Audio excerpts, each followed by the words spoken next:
This is our little Suzuki 2.5. Gas comes in here, is down here.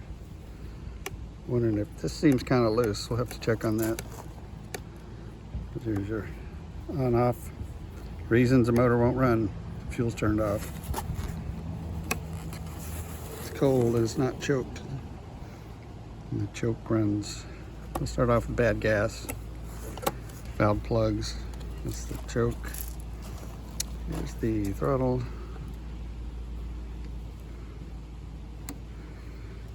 There's a little fuel bowl with to drain it. Looks like there's a little hole on the side. Gas.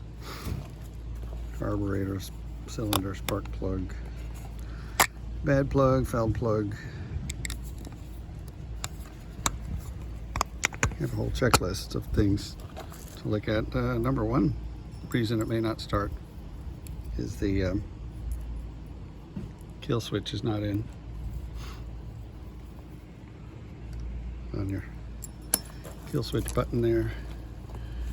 Coming around it, we moved it. We're happy that it turns. We got to check your oil cap, and it looks like there's a screw underneath here that assuming is probably to drain the oil. So oil, filters, and down lower unit checking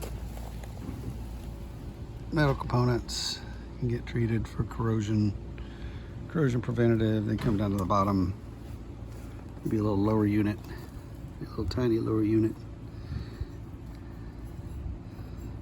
Some fastener screws. Zinc looks good. Props.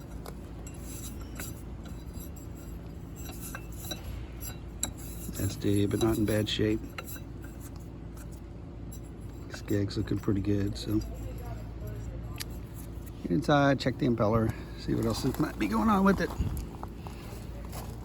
Just kind of a annual maintenance type of visit. It was running the last time it was running.